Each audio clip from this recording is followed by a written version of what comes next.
ইতিমধ্যে বিধানসভা নির্বাচনের দামামা বেজে গিয়েছে।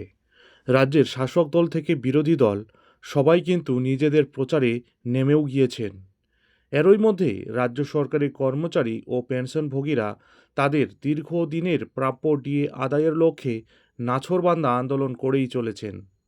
অন্যদিকে রাজ্য সরকারও যাতে কর্মচারীদের বিপুল পরিমাণ বকেয়া ডিএ যাতে না দিতে হয় তার জন্য প্রাণপণ চেষ্টা চালিয়েই যাচ্ছেন। যদিও ইতিমধ্যেই দেশের সর্বোচ্চ আদালত সুপ্রিম কোর্টের নির্দেশের পর রাজ্য সরকার অবশেষে এক প্রকার বাধ্য হয়েই ডিএ দিতে স্বীকার করেছে, কিন্তু তারপরেও চলছে নানান বাহানা, নানান অজুহাত।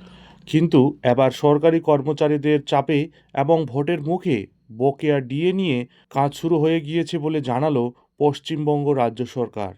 সুপ্রিম কোর্টের নির্দেশ মতো চলতি মার্চ মাসে বকেয়া ডিএ টাকার প্রথম কিস্তি মেটাতে হবে রাজ্য সরকারকে।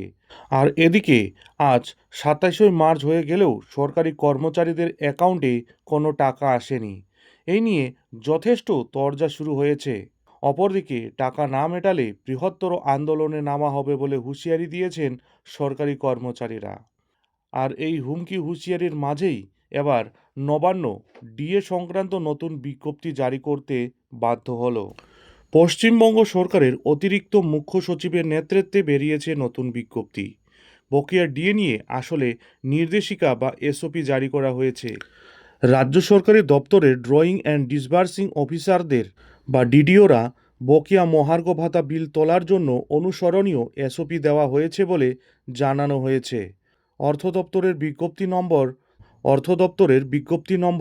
996 F P2 তারিখ 13 মার্চ 2026 অনুযায়ী রাজ্য সরকারি কর্মচারীদের জন্য বকেয়া ডিএ বিল তোলার অনুমতি দেওয়া হয়েছে। উক্ত বিল WBIFMS বা HRMS মডিউলের মাধ্যমে বিশেষ পদ্ধতিতে তোলা যাবে। HRMS এর মাধ্যমে নির্ধারিত বকেয়া ডিএ বিল সংশ্লিষ্ট কর্মচারীদের জন্য ডিডিওরা তাদের সার্ভিস হেড অব অ্যাকাউন্ট অনুযায়ী টাকা তুলতে পারবেন। তা সরকারি কর্মচারীদের জেনারেল প্রভিডেন্ট ফান্ড অ্যাকাউন্টে জমা হবে।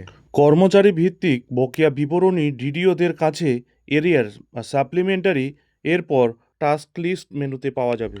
জিপিএফ অ্যাকাউন্টে ট্রান্সফার করা বকেয়া ডিএর পরিমাণ ইনস্টলমেন্ট ডিটেলস অংশে দেখানো হবে। প্রয়োজনীয় যাচাই ও অনুমোদনের পর ডিডিও এরিয়ার সাপ্লিমেন্টারি বিল জেনারেল মেনুতে জেনারেট বিলস অপশন ব্যবহার করে বিল তৈরি করতে পারবেন। এরপর তৈরি হওয়া বিল সামারি মেনুতে পাওয়া যাবে। নির্ধারিত শর্ত অনুযায়ী ডিডিও কর্মচারীদের অন্তর্ভুক্ত করতে পারবেন। বাদ পড়া বা অবশিষ্ট কর্মচারীদের তালিকা এরিয়ার সাপ্লিমেন্টারি বিল জেনারেশন মেনুতে পাওয়া যাবে। এখানে বিল তৈরি করা যাবে।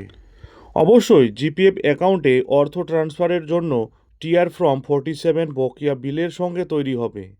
গ্রুপ ডি কর্মচারী এবং প্রাক্তন কর্মচারীদের ক্ষেত্রে তাদের ব্যাংক অ্যাকাউন্টে অর্থ ট্রান্সফারের জন্য HRMS-এ বেনিফিশিয়ারির লিস্ট তৈরি করা হবে। রাজ্যের এই কপি তুলে ধরেছেন কনফেডারেশন অফ স্টেট গভর্নমেন্ট এমপ্লয়িজের সাধারণ সম্পাদক মলয় মুখোপাধ্যায়ও। তিনি নিজের ফেসবুকে লেখেন, বলেছিলাম পঞ্চম বেতন কমিশনের বকেয়া ডিএ আমরা আদায় করবই, অবশেষে এসওপি ধাপে ধাপে সকলেই পাবেন।